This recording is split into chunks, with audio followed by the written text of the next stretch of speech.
जिस मंदिर में खेलते थे श्री कृष्ण और बलराम, जिस मंदिर में रहकर कृष्ण ने किया राक्षसों का संहार, जहां मां यशोदा बिलोती थी कन्हैया के लिए मक्खन, ये मथुरा का नंदगांव है।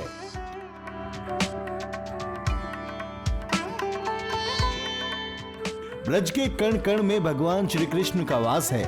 यही वजह है कि ब्रज में भगवान श्री कृष्ण ने अनेकों लीलाएं करी हैं।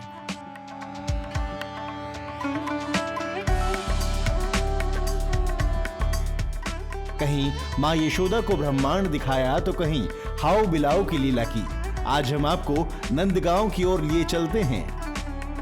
तो भक्ति सार की टीम अब पहुंच चुकी है नंदगांव में, नंद बाबा के मंदिर के ठीक सामने। आप चाहें तो नंद बाबा के मंदिर के दर्शन जो है वो कर सकते हैं। ये जो गेट है इसके जरिए ही आप अंदर जाएंगे और बाएं हाथ पर जो है नंद बाबा जो है विराजमान है परिवार सहित। यहाँ पे जो है वो दर्शन होते हैं। मैं आपको जानकारी के लिए बता दूं कि सुबह 4 बजे मंगला आरती होती है, उसके बाद से दर्शन खुल जाते हैं। ये मंदिर 18वीं शताब्दी में भरतपुर के जाट राजा रूप सिंह द्वारा बनवाया गया था। ये मंदिर कृष्ण के पिता नंद राय को समर्पित है। इस मंदिर तक पहुंचने के लिए पहाड़ी पर थोड़ी सी चढ़ाई करनी पड़ती है।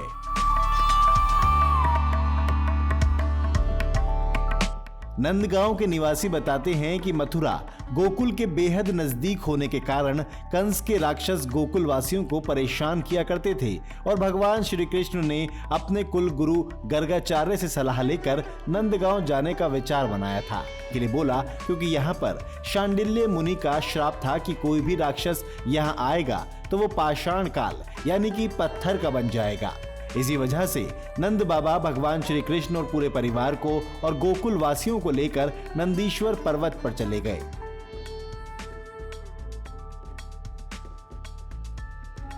जहां नंद बाबा ने नंदगांव बसाया।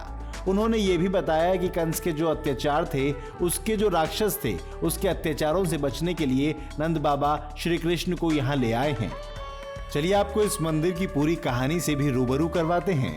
देखो, नंदगांव की मान्यता तो यह है, भगवान कृष्ण का जन्म मथुरा में हुआ। मथुरा से फिर वसुदेव जी ने गोकुल को पहुंचाया। गोकुल से लगभग जब तक 2.5 वर्ष अवस्था थी कृष्ण की, तो वहाँ नंद बाबा ने नंद महोत्सव नहीं मनाया। इसलिए नहीं मनाया कि वहाँ कंस को पता लगेगा, क्योंकि जमुना किनारे ही है तो राक्षस भेजेगा, लाला को परेशान करेगा।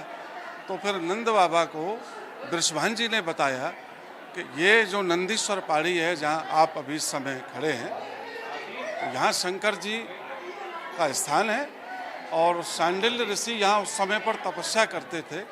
तो उनका तपस्या के कारण एक वरदान था, यहाँ कंस का कोई भी राक्षस यहाँ प्रवेश नहीं करेगा सीमा में। तो नंद बाबा ने सपरिवार सहित यहाँ आकर के अपना नंदगांव धाम बसाया।